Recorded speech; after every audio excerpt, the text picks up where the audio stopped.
So it's June 3rd, 2020. Lhasa finally relented after I yelled at them and gave us a hotel room in a, average hotel. It's not any great shakes, but it's 104 degrees outside. And I'm grateful and told them that. Guy McPherson might be a fucking jackass with his people skills, but the dude ain't wrong about the loss of the aerosol masking effect causing immediate and abrupt fucking high temperatures in places. Never thought he was, really. And it's ridiculous. The valley just gets stupid hot. And everyone could say, well, it's been that hot in the past. Yeah, but there's a difference. You can tell it. I don't know what it is, but there's definitely a difference. Anyway, Tracy was walking Doofy there. We didn't realize it was that hot because at 11 o'clock today, the temperature was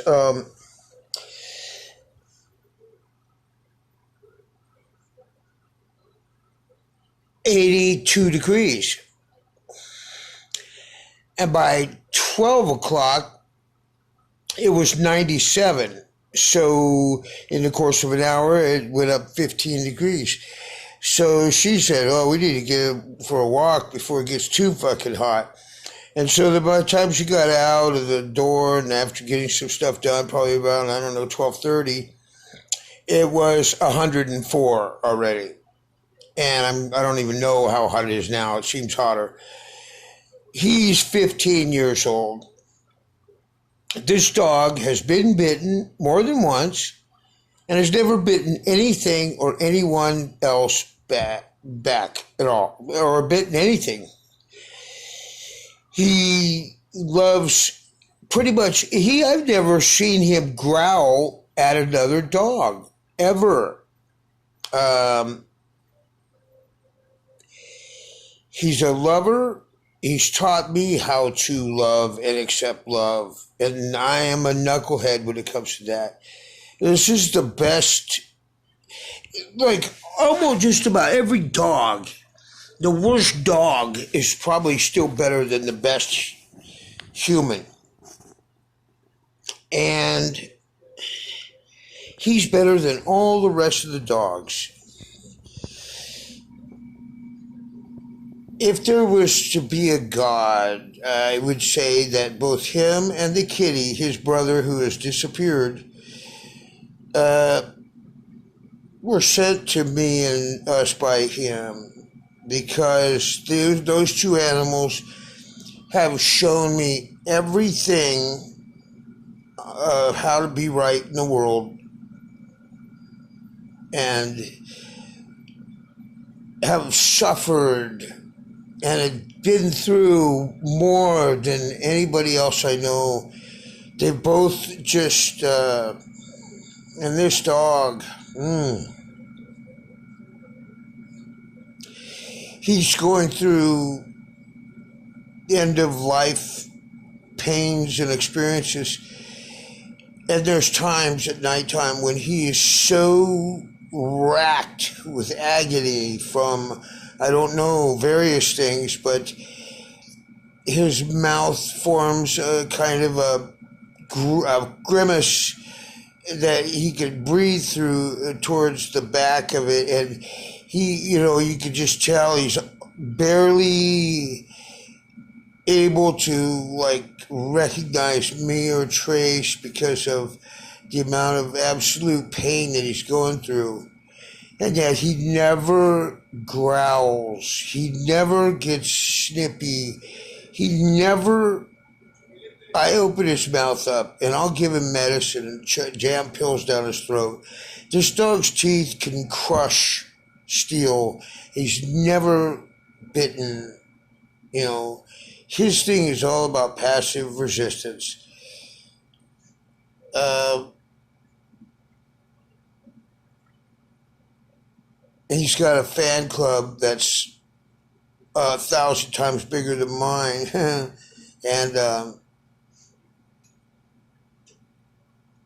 I've had hundreds of dogs in my life, and he is by far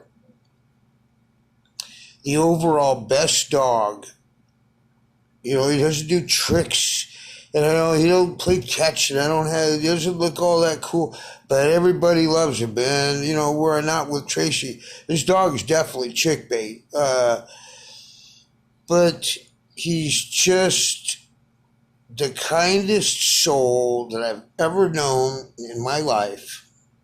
He makes Mahatma and Indira Gandhi look like a couple of angry fucking assholes.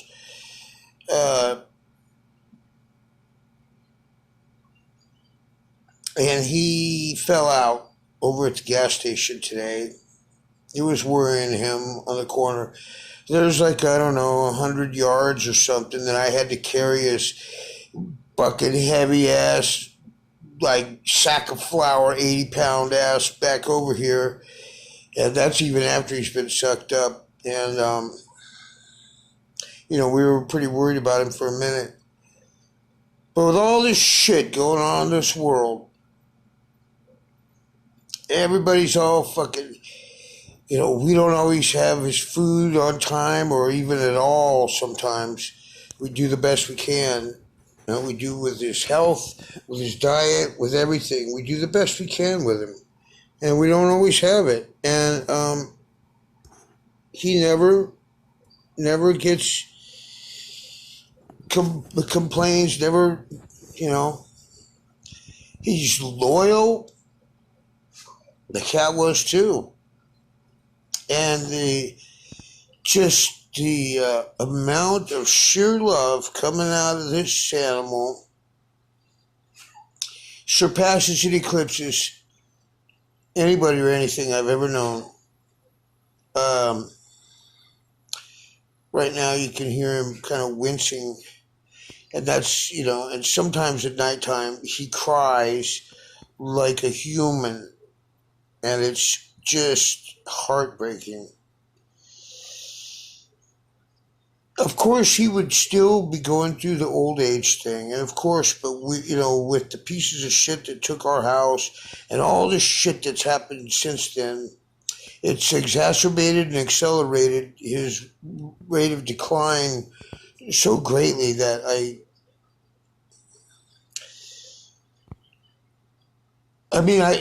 guess there's a part of the back of my mind where I don't feel like me or Tracy has deserved any of this shit, but maybe I did somehow. Maybe I wreaked damage that I didn't really realize how bad. But I know in my heart of hearts that this animal right here, he did nothing to deserve any ill will. And all this dude has done has been a spreader of peace, a fucking beacon of, Okay. Hi. There are your toast. Oh, you want the other ones? Or do you want me to just put them out there? Yeah, just put them on the side. She'll get them. Okay, thank you. Okay, thank you.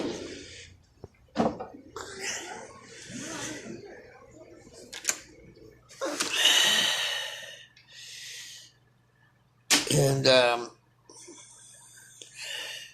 he's been a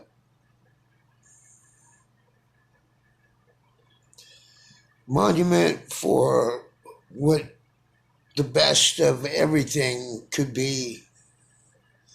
This is a predator. He's got the power in his jaws to crush, and yet he's so gentle. I would never, ever fear him around a kitten or a baby or even a baby bird or an egg. He just has an innate knowledge of when to be gentle and when not to.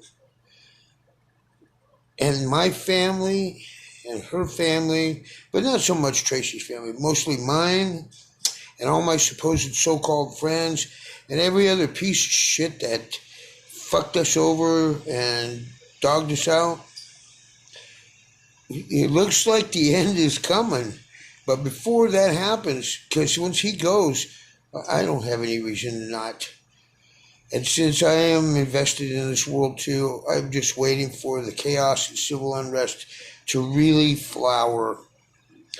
And then I'm going to go jack a car and start mopping fucking heads. You know? There's a bunch of them out there. So many.